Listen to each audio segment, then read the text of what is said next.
Om Shanti 7 October 2025 साकार मुरलीर मुख्य point रे परम प्रिय परम पिता परमात्मा शिव बाबा कहते मिठे बच्चे भिन्न भिन्न उपाय बुद्धि रे रखी जगर यात्रा रे रुह। एही पुराणा दुनिया को भूली निजर स्वीट होम अर्थात शांतिधाम एवं नुआ दुनिया को मने पकाओ। भिन्न भिन्न उपाय बुद्धि रे रखी जोगर यात्रा रे रुह। एही पुराणा दुनिया को भूली निजर स्वीट होम अर्थात शांतिधाम एवं नुआ दुनिया को मने पकाओ। प्रश्न केउ कर्तव्य अथवा पुरुषार्थ एबे ही होइथाय सारा कल्परे हुए नाही। केउ कर्तव्य अथवा पुरुषार्थ एबे ही होइथाय सारा कल्परे हुए नाही।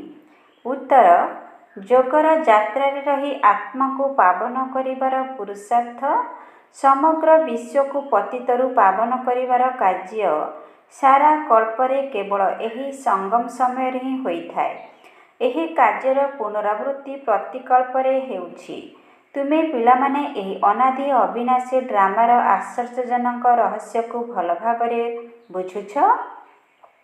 ओम शांति आत्मिक पिता बसी आत्मिक संतान मानक बुझाउछंती। तेणु आत्मिक पिलामाने देही अभिमानी किंबा आत्मा अभिमानी स्थिति रे रही निश्चय बुद्धि होई बसिबा किंबा सुनिबा आवश्यक।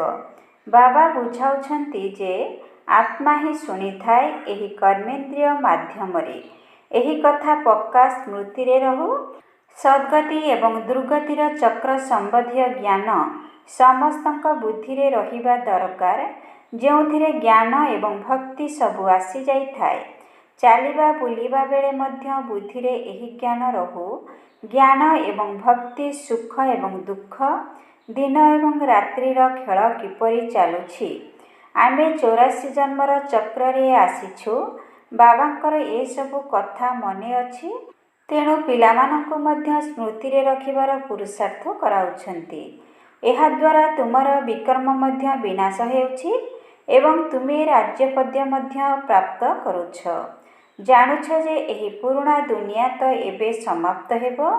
जेपरि कोनोसी पुराणा घर थाए एवं अन्य एक घर नुआ तयारी करा जाए तेबे मन भितरे निश्चय रही थाए जे एबे आमे नुआ घर को जीवु।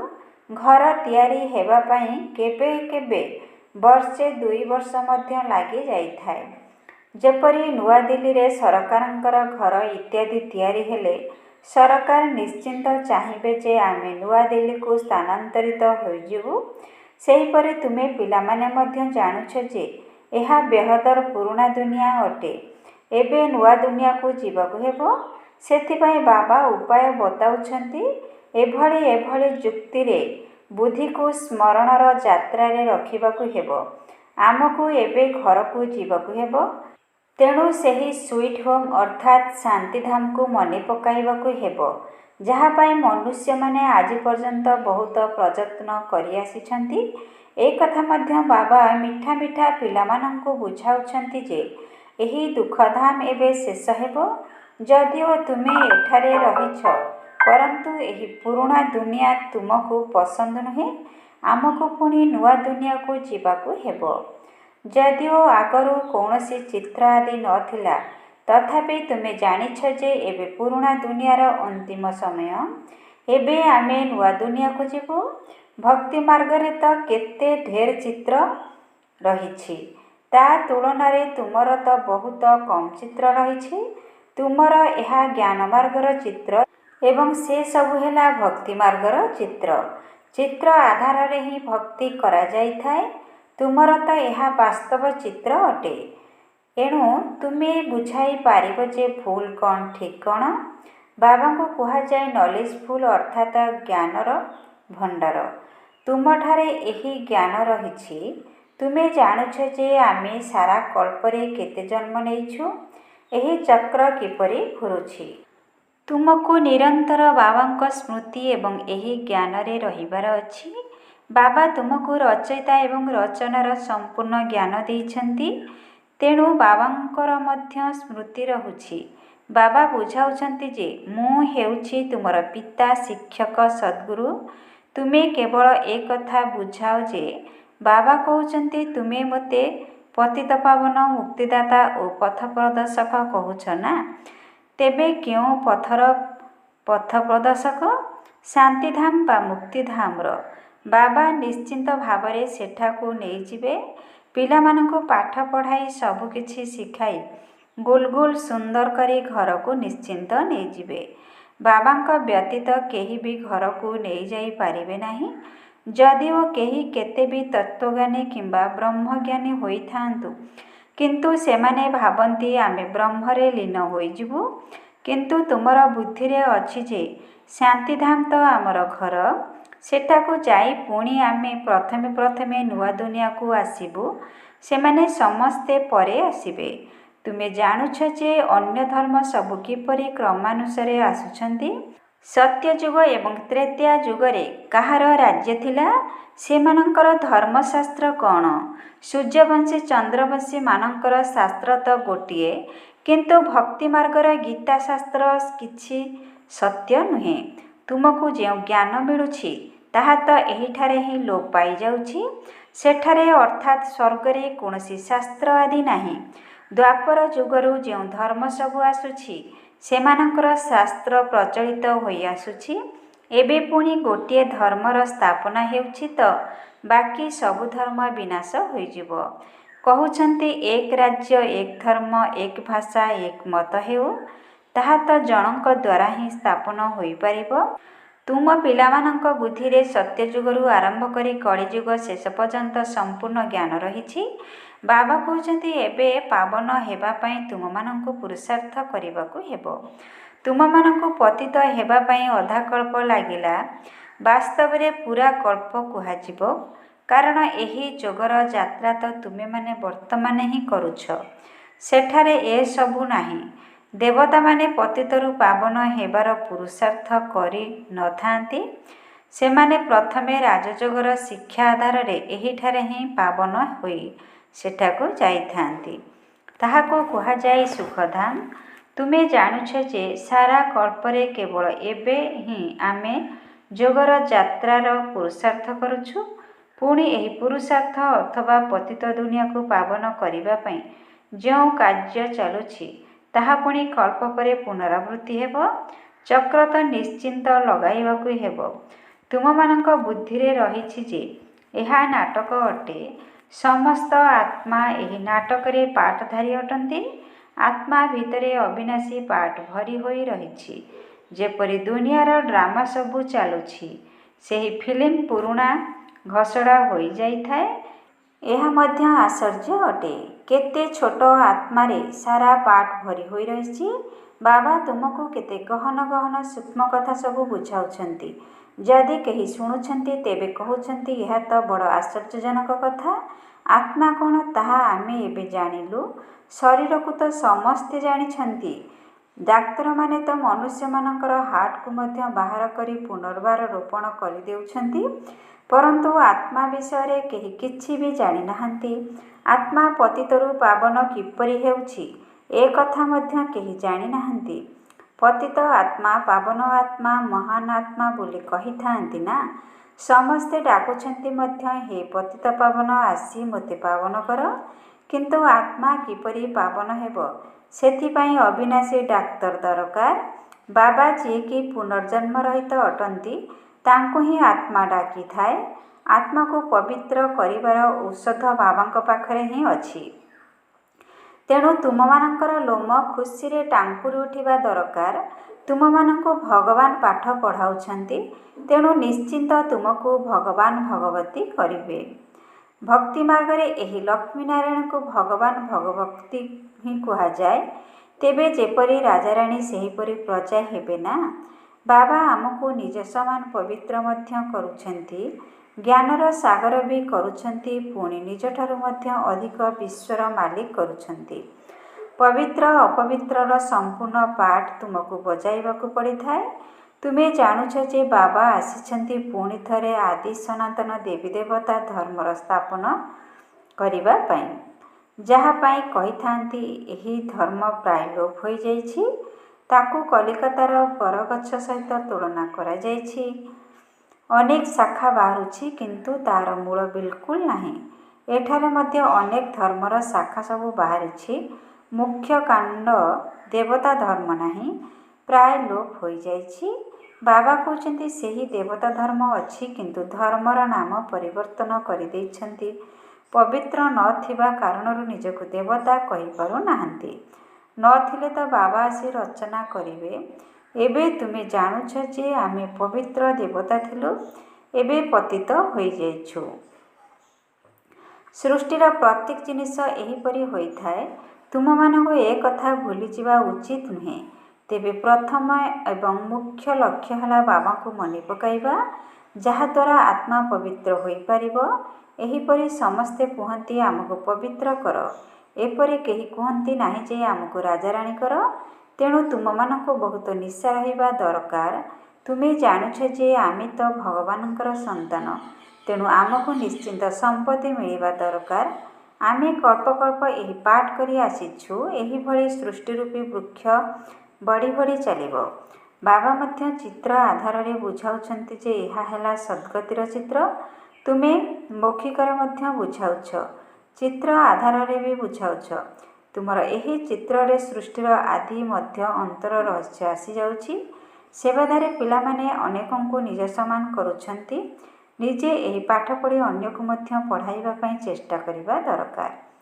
ଯେତେ ବେଶୀ ପଢ଼ିବ ସେତେ ଉଚ୍ଚ ପଦ ପାଇବ।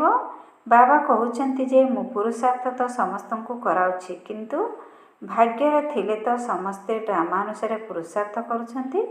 ଡ୍ରାମାର ରହସ୍ୟକୁ ମଧ୍ୟ ବାବା ବୁଝାଉଛନ୍ତି। ବାବା ପିତା ମଧ୍ୟ ଅଟନ୍ତି, ଶିକ୍ଷକ ମଧ୍ୟ ଅଟନ୍ତି ଏବଂ ସଦ୍ଗୁରୁ ମଧ୍ୟ ଅଟନ୍ତି, ଯିଏକି ସାଥିରେ ନେଇଯାଉଛନ୍ତି। ବାବା ହେଲେ ଅକାଳ ମୂରତ। ଆତ୍ମାର ଏହା ସିଂହାସନ ଅଟେ ନା, ଯେଉଁଠାରେ ବସି ଆତ୍ମା ପାଠ କରୁଛି। ତେଣୁ ବାବାଙ୍କୁ ମଧ୍ୟ ପାଠ ବଜାଇବା ପାଇଁ, ସଦ୍ଗତି କରିବା ପାଇଁ ଆସ୍ଥାନ ତ ଦରକାର ନା। ବାବା କହୁଛନ୍ତି ଯେ ମୋତେ ସାଧାରଣ ଶରୀରରେ ହିଁ ଆସିବାକୁ ପଡ଼େ। ମୋତେ ଆସିବା ପାଇଁ ଆଡ଼ମ୍ବର କିମ୍ବା ସଜାସଜା ଇତ୍ୟାଦି କିଛି ବି ଦରକାର ନାହିଁ। ସେହି ଗୁରୁମାନଙ୍କର ଶିଷ୍ୟମାନେ ତ ଗୁରୁଙ୍କ ପାଇଁ ସୁନାର ସିଂହାସନ, ମହଲ ଆଦି ତିଆରି କରିଦିଅନ୍ତି। ତୁମେ କ'ଣ ତିଆରି କରିବ? ତୁମେ ସନ୍ତାନ ବି ଅଟ ଏବଂ ଛାତ୍ର ମଧ୍ୟ ଅଟ। ତେଣୁ ତୁମେ ତାଙ୍କ ପାଇଁ କ'ଣ କରିବ? କେଉଁଠାରେ ତିଆରି କରିବ? ବ୍ରହ୍ମା ତ ସାଧାରଣ ଅଟନ୍ତି ନା। ପିଲାମାନଙ୍କୁ ଏ କଥା ମଧ୍ୟ ବୁଝାଉଛନ୍ତି ଯେ ବେଶ୍ୟାମାନଙ୍କର ସେବା କର, ଗରିବମାନଙ୍କୁ ମଧ୍ୟ ଉଦ୍ଧାର କରିବାକୁ ହେବ। ପିଲାମାନେ ଚେଷ୍ଟା ବି କରୁଛନ୍ତି, ବନାରସକୁ ମଧ୍ୟ ଯାଇଛନ୍ତି। ସେମାନଙ୍କୁ ତୁମେ ଉଠାଇଲେ କହିବେ ବାହା ବିକେମାନେ ତ ଚମତ୍କାର କରୁଛନ୍ତି। ବେଶ୍ୟାମାନଙ୍କୁ ମଧ୍ୟ ଏମାନେ ଜ୍ଞାନ ଦେଉଛନ୍ତି। ସେମାନଙ୍କୁ ମଧ୍ୟ ବୁଝାଇବା ଦରକାର ଯେ ଏବେ ତୁମେ ଏହି ଧନ୍ଦା ଛାଡ଼ି ଶିବାଳୟର ମାଲିକ ହୁଅ। ଏହି ଜ୍ଞାନକୁ ନିଜେ ଶିଖି ଅନ୍ୟକୁ ମଧ୍ୟ ଶିଖାଅ। ବେଶ୍ୟାମାନେ ମଧ୍ୟ ଅନ୍ୟମାନଙ୍କୁ ଶିଖାଇ ପାରିବେ। ନିଜେ ଶିଖି ହୁସିଆର ଅର୍ଥାତ୍ ଚତୁର ହୋଇଗଲେ ପୁଣି ନିଜର ଅଫିସରମାନଙ୍କୁ ମଧ୍ୟ ବୁଝାଇବେ। ହଲରେ ଚିତ୍ର ଆଦି ରଖି ବୁଝାଇଲେ ତ ସମସ୍ତେ କହିବେ ବାହା ବେଶ୍ୟାମାନଙ୍କୁ ଶିବାଳୟବାସୀ କରିବା ପାଇଁ ଏହି ବିକେ ନିମିତ୍ତ ହୋଇଛନ୍ତି। ପିଲାମାନଙ୍କୁ ସେବା କରିବା ପାଇଁ ବିଚାର କରିବା ଦରକାର। ତୁମ ଉପରେ ବହୁତ ଦାୟିତ୍ୱ ରହିଛି। ତୁମମାନଙ୍କୁ ଅହଲ୍ୟା, କୁବ୍ଜା, ଶବରୀ, ଗଣିକା ଅର୍ଥାତ୍ ବେଶ୍ୟାମାନଙ୍କର ମଧ୍ୟ ଉଦ୍ଧାର କରିବାକୁ ହେବ। ଗାୟନ ମଧ୍ୟ ରହିଛି ଯେ ସାଧୁମାନଙ୍କର ମଧ୍ୟ ଉଦ୍ଧାର କରିଛନ୍ତି। ଏ କଥା ତ ଜାଣୁଛ ଯେ ସାଧୁମାନଙ୍କର ଉଦ୍ଧାର ଶେଷ ସମୟରେ ହେବ। ଯଦି ସେମାନେ ଏବେ ତୁମର ହୋଇଯିବେ ତେବେ ଭକ୍ତିମାର୍ଗ ହିଁ ଶେଷ ହୋଇଯିବ, ଗଣ୍ଡଗୋଳ ହୋଇଯିବ। ସନ୍ନ୍ୟାସୀମାନେ ନିଜର ଆଶ୍ରମ ଛାଡ଼ିଦେବେ, କହିବେ ବାସ୍ ଆମେ ହାରିଗଲୁ। ଏସବୁ ଅନ୍ତିମ ସମୟରେ ହେବ। ବାବା ନିର୍ଦ୍ଦେଶ ଦେଉଛନ୍ତି ଏଭଳି କର।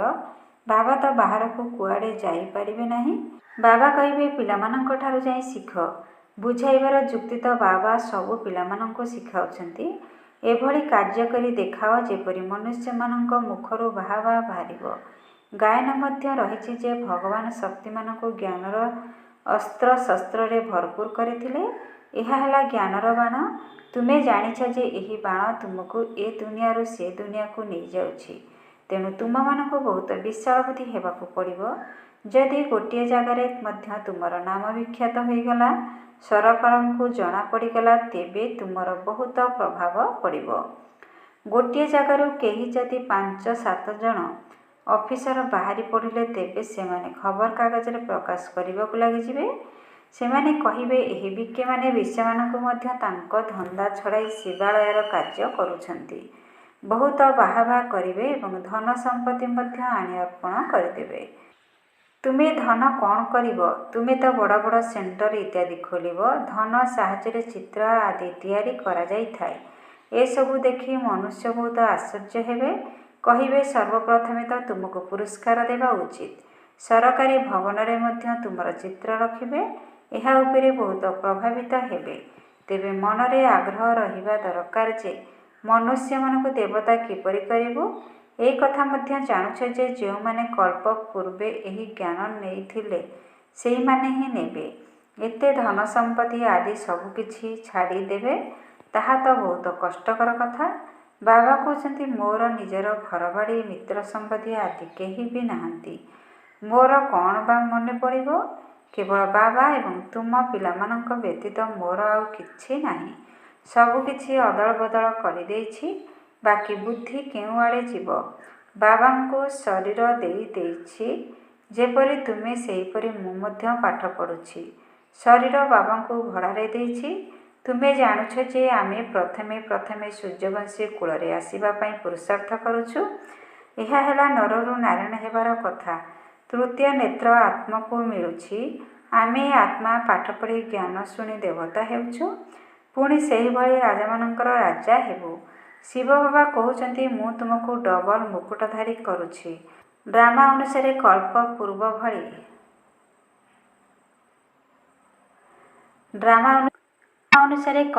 ପୂର୍ବ ଭଳି ତୁମର ଏବେ ବୁଦ୍ଧି କେତେ ଖୋଲି ଯାଇଛି। ଏବେ ଯୋଗର ଯାତ୍ରାରେ ମଧ୍ୟ ରହିବାକୁ ହେବ ଏବଂ ସୃଷ୍ଟି ଚକ୍ରକୁ ମଧ୍ୟ ମନେ ପକାଇବାକୁ ହେବ। ପୁରୁଣା ଦୁନିଆକୁ ବୁଦ୍ଧିରୁ ଭୁଲିବାକୁ ହେବ। ଆଚ୍ଛା, ମିଠା ମିଠା ଶିଖିଲେ ଦେ ସନ୍ତାନମାନଙ୍କ ପ୍ରତି ମାତା ପିତା ବାପଦାଦାଙ୍କର ମଧୁର ସ୍ନେହସମ୍ପନ୍ନ ଶୁଭେଚ୍ଛା ଏବଂ ସୁପ୍ରଭାତ। ଆତ୍ମିକ ପିତାଙ୍କର ଆତ୍ମିକ ସନ୍ତାନମାନଙ୍କୁ ନମସ୍ତେ। ଆତ୍ମିକ ସନ୍ତାନମାନଙ୍କର ଆତ୍ମିକ ପିତାଙ୍କୁ ନମସ୍ତେ ନମସ୍ତେ ନମସ୍ତେ। ଓଁ ଶାନ୍ତି। ମେରା ବାବା, ପ୍ୟାରା ବାବା, ମିଠା ବାବା, ଶୁକ୍ରିୟା ବାବା। ଓଁ ଶାନ୍ତି। ଧାରଣା ପାଇଁ ମୁଖ୍ୟସାର। 1ରେ ବୁଦ୍ଧିରେ ରହୁଛେ ଏବେ ଆମ ପାଇଁ ନୂଆ ଦୁନିଆର ସ୍ଥାପନା ହେଉଛି। ଏହି ପୁରୁଣା ଦୁଃଖର ଦୁନିଆର ବିନାଶ ହେଲା କି ହେଲା। ଏହି ଦୁନିଆକୁ ବିଲକୁଲ ପସନ୍ଦ କରିବାର ନାହିଁ। ବୁଦ୍ଧିରେ ରହୁଛେ ଏବେ ଆମ ପାଇଁ ନୂଆ ଦୁନିଆର ସ୍ଥାପନା ହେଉଛି। ଏହି ପୁରୁଣା ଦୁଃଖର ଦୁନିଆ ବିନାଶ ହେଲା କି ହେଲା। ଏହି ଦୁନିଆକୁ ବିଲକୁଲ ପସନ୍ଦ କରିବାର ନାହିଁ। 2ରେ ଯେପରି ବ୍ରହ୍ମା ବାବା ନିଜର ସବୁକିଛି ବଦଳ କରିଦେଲେ, ଅର୍ଥାତ୍ ସେବାରେ ଲଗାଇଦେଲେ, ତେଣୁ ତାଙ୍କର ବୁଦ୍ଧି କେଉଁଆଡ଼େ ବି ଯାଉନାହିଁ। ସେହିପରି ତୁମମାନଙ୍କୁ ମଧ୍ୟ ଫଲୋ ଫାଦର ଅର୍ଥାତ୍ ବାବାଙ୍କୁ ଅନୁକରଣ କରିବାକୁ ହେବ। ହୃଦୟରେ କେବଳ ଏହି ଗୋଟିଏ ଇଚ୍ଛା ରହୁ ଯେ ମୋତେ ମନୁଷ୍ୟକୁ ଦେବତା କରିବାର ସେବା କରିବାର ଅଛି। ଏହି ବେଶ୍ୟାଳକୁ ଶିବାଳୟ କରିବାର ଅଛି। ବରଦାନ। ଦେହ ଅଭିମାନର ରାଜକୀୟ ରୂପକୁ ଅର୍ଥାତ୍ ସୂକ୍ଷ୍ମ ରୂପକୁ ମଧ୍ୟ ସମାପ୍ତ କରୁଥିବା ସାକ୍ଷୀ ଏବଂ ଦ୍ରଷ୍ଟା ଭବ। ଦେହ ଅଭିମାନର ରାଜକୀୟ ରୂପକୁ ଅର୍ଥାତ୍ ସୂକ୍ଷ୍ମ ରୂପକୁ ମଧ୍ୟ ସମାପ୍ତ କରୁଥିବା ସାକ୍ଷୀ ଏବଂ ଦ୍ରଷ୍ଟା ଭବ। ଅନ୍ୟମାନଙ୍କର କଥାକୁ ସମ୍ମାନ ନ ଦେବା ବା କାଟିଦେବା, ଏହା ମଧ୍ୟ ଦେହ ଅଭିମାନର ରାଜକୀୟ ରୂପ ଅଟେ, ଯାହାକି ନିଜର ଏବଂ ଅନ୍ୟମାନଙ୍କର ଅପମାନ କରାଯାଇଥାଏ। କାହିଁକି ନା ଯିଏ କାଟିଦିଏ ତାହା ଭିତରେ ଅଭିମାନ ଆସିଯାଏ ଏବଂ ଯାହାର କଥାକୁ କାଟିଦିଏ ତାକୁ ଅପମାନ ଲାଗିଥାଏ। ସେଥିପାଇଁ ସାକ୍ଷୀ ଦ୍ରଷ୍ଟାର ବରଦାନକୁ ସ୍ମୃତିରେ ରଖି ଡ୍ରାମା ରୂପକ ଢାଲ ବା ଡ୍ରାମାର ନିୟମ ଅନୁସାରେ ପ୍ରତ୍ୟେକ କର୍ମ ଏବଂ ସଂକଳ୍ପ କରିବା ସହିତ ମୁଁ ପଣିଆର ଏହି ରାଜକୀୟ ରୂପକୁ ମଧ୍ୟ ସମାପ୍ତ କରି ସମସ୍ତ କଥାକୁ ସମ୍ମାନ ଦିଅ, ସ୍ନେହ ଦିଅ। ତାହାହେଲେ ସେ ସଦାକାଳ ପାଇଁ ତୁମର ସହଯୋଗୀ ହୋଇଯିବ। ସ୍ଲୋଗାନ। ପରମାତ୍ମା ଶ୍ରୀମତ୍ ରୂପୀ ଜଳ ଆଧାରରେ ଜ୍ଞାନ ରୂପୀ ବୀଜକୁ ଶକ୍ତିଶାଳୀ କର। ପରମାତ୍ମା ଶ୍ରୀମତ୍ ରୂପୀ ଜଳ ଆଧାରରେ ଜ୍ଞାନ ରୂପୀ ବୀଜକୁ ଶକ୍ତିଶାଳୀ କର। ଓଁ ଶାନ୍ତି। ଆଜିର ଅବ୍ୟକ୍ତ ଇଶାରାରେ ବାବା କହିଛନ୍ତି, ନିଜ ପ୍ରତି ଏବଂ ସମସ୍ତଙ୍କ ପ୍ରତି ନିଜର ସଂକଳ୍ପ ଦ୍ୱାରା ଯୋଗର ଶକ୍ତିଗୁଡ଼ିକୁ ପ୍ରୟୋଗ କର। ନିଜ ପ୍ରତି ଏବଂ ସମସ୍ତଙ୍କ ପ୍ରତି ନିଜର ସଂକଳ୍ପ ଦ୍ୱାରା ଯୋଗର ଶକ୍ତିଗୁଡ଼ିକୁ ପ୍ରୟୋଗ କର। ସବୁ ସମୟରେ ସବୁ ଆତ୍ମାଙ୍କ ପ୍ରତି ମନୋବୃତ୍ତିରେ ସ୍ୱତଃ ଶୁଭଭାବନା ଏବଂ ଶୁଭକାମନାର ତରଙ୍ଗ ବିଚ୍ଛୁରିତ କରୁଥିବା ଆତ୍ମା ବୋଲି ନିଜକୁ ଏବଂ ଅନ୍ୟମାନଙ୍କୁ ଅନୁଭବ ହେଉ। ମନ ଭିତରୁ ସବୁ ସମୟରେ ସର୍ବ ଆତ୍ମାଙ୍କ ପ୍ରତି ଆଶୀର୍ବାଦ ବାହାରୁଥାଉ। ମନ ସର୍ବଦା ଏହି ସେବାରେ ବ୍ୟସ୍ତ ରହିଥାଉ, ଯେପରି ବାଣୀ ଦ୍ୱାରା ସେବା କରିବାର ଅନୁଭବୀ ହୋଇଯାଇଛ। ଯଦି ସେବା ମିଳୁନାହିଁ ତେବେ ନିଜକୁ ଖାଲି ଅନୁଭବ କରୁଛ। ସେହିପରି ସବୁ ସମୟରେ ବାଣୀ ସହିତ ମାନସିକ ସେବା ମଧ୍ୟ ସ୍ୱତଃ ହୋଇଥାଉ। ଓಂ ଶାନ୍ତି, ଓಂ ଶାନ୍ତି, ଓಂ ଶାନ୍ତି।